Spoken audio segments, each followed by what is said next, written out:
Dirk, I know you're only back in Liverpool last month, but how does it feel to be back at this event today for the LSU Foundation? Well, it's always nice to be back. Like you mentioned, it was nice to be back for the Legends match, but today I'm back in Liverpool and always feels nice to be back, and also for a very good cause. It's lovely to see these children having the time of their lives, having a great day, and also get mentioned about a very important thing is that, you know, how to recycle plastic. And you just touched on there the cause that you're here for, the partnership work you've done with SC Johnson. Just tell us a little bit more about that and kind of why you've decided to get involved with it personally. Well, I think LFC is doing a lot of good work on the pitch, but we also can see, especially today, that they're doing a lot of good work off the pitch. And the partnership with SC Johnson is just amazing. It's just great how they're doing the work around the stadium to get the supporters well known about what they have to do with plastic and how to recycle it. I think they're one of the best in the league also about that situation. And it's also nice that we are doing together with the SC Johnson this day today to make children of the age of 6 till 8 years old, make them well known that it's very important that to take care of your plastic bottles and to recycle them just for a better world. And we saw at the end there you gave away a couple of tickets from Sunday's Merseyside derby. You played in numerous Merseyside derbies, you also scored in quite a lot. What did the derby mean to you, obviously as an overseas player? Did you grasp how important it was to the city of Liverpool? Yeah, you can already feel it the week before. So we are a couple of days before the derby game. And just once I was landed on Liverpool, where I came from Amsterdam this morning, you know, people are already talking about the derby game, and it's massive for the city. You know, you got families. The one is for Liverpool, the other one is for the Everton. So yeah, it's just a great game and a really important game. And you know, besides Liverpool is playing so many finals the coming up month in 4 different competitions, 3 different competitions.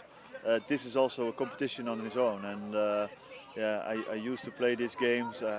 Thankfully, I won more than I lost. But you know, for Liverpool, and the city, it's very important. Liverpool will win again on Sunday. And you had a good scoring record against Everton. You know, I think you got 6 or 7 during your time here. Yeah.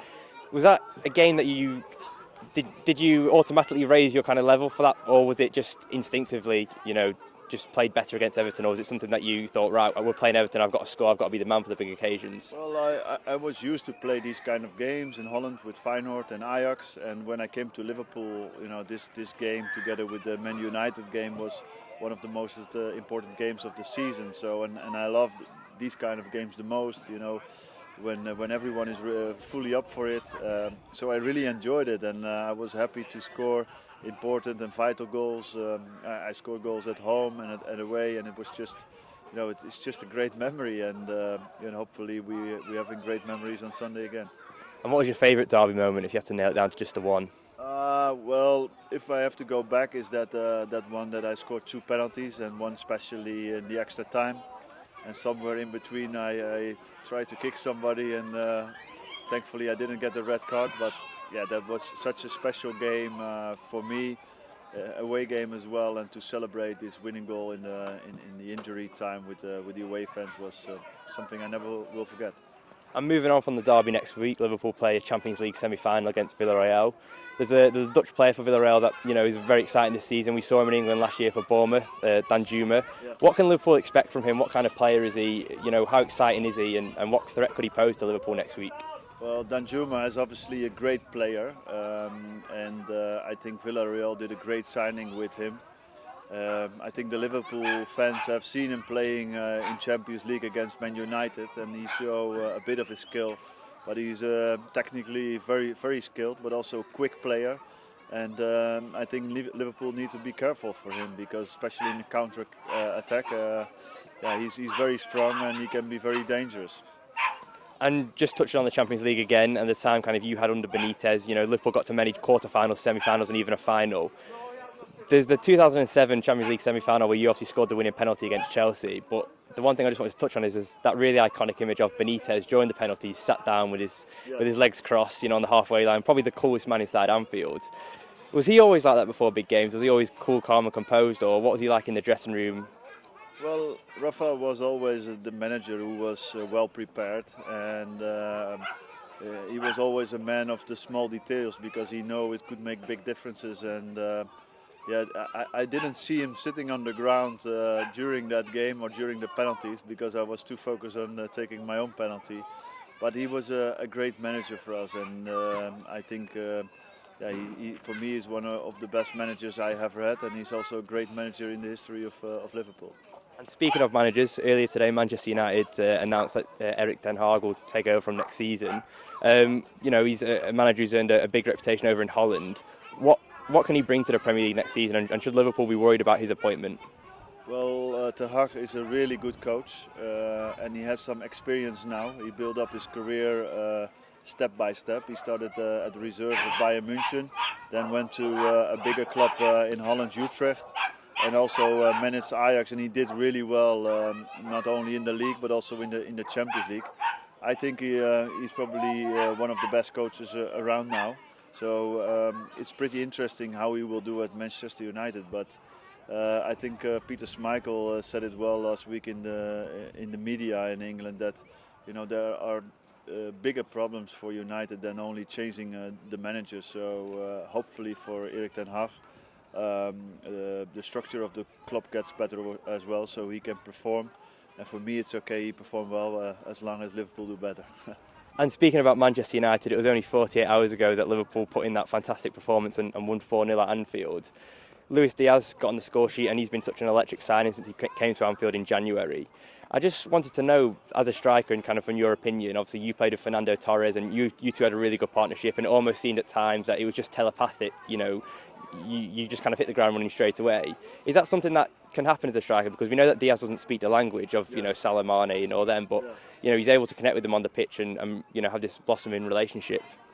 Yeah, no, you can speak the language of football, and when you speak that language, it's pretty easy to understand. But I think I said before how important Diaz is for the team, and how special it is that he coped in so well since his arrival. He's been in a new country, a new culture, new team, new coach, so he has to learn the tactics of the team. But he's settling in very quickly. But yeah, someone else also mentioned about the other two, Mane and Salah. It's also pretty amazing how Mane is managing these changes in the team, because he started on the right when he was coming, then he went to the left, and now Diaz is playing the games on the left. He's starting to play central and still doing great jobs. And I think it's the togetherness, of the 5 attacking players, because we also have Jota and Firmino who are very important for the team. That the togetherness of scoring as many goals together, but also defend very well together. I think this is the biggest strength of Liverpool, and probably Liverpool has the best attack in the world. And you touched on Salah and Mane there. They've both got just under 18 months left on their current Liverpool deal, probably be nearer to 12 months by the time we finish the season. How important is it that Liverpool tie them down both to new contracts? Of course, it's important to keep your best players, and I'm sure Liverpool will do everything they can to get hold on of these players. You're always looking to improve your squad, but if you're Liverpool Football Club, you're also trying to keep your best players. And for me, Mane is definitely one of them. And just like I said, he's scoring goals, such an important goal, such in an attacking role, very important for the team. But also, even last week, I saw him, defending, tackling, sprinting back. And that's how Jurgen players loves his players. And hopefully next month Liverpool being a Champions League final in Paris, and that could of course be against Manchester City. Obviously you had the rivalry with Chelsea during the kind of Rafa Benitez's reign in the Champions League. How does the mentality shift when you play a team so often in the Premier League, but then you play them in European competition? Is there a shift in mentality, or do you view both the games as the exact same as you would if it was a league fixture? Well, of course, there's changing something if you play an opponent more than 2 or 3 times in a season, and that's happening with Liverpool and City now. It's just, managing with the situation, and it's very interesting because we already see 2 very good games between Liverpool and City. In my opinion, City was a little bit the better team in the Premier League match, but obviously in the FA Cup semi-final, Liverpool showed what they are a cope of. And we have to see how they manage the next game. But every game is a different game with a different tactic, sometimes a different player. So it's just amazing what a high level these kind of games are, because I didn't see better games than the Liverpool City Liverpool games this season. And if Liverpool are to get to that Champions League final, one player that is going to be key is Thiago Alcantara. Obviously, we saw his display against Manchester United the other night, and just how does he compare to some of the players you played with? I mean, he's got a lot of comparisons to Xabi Alonso. Do you see those comparisons, or do you just think they're different players?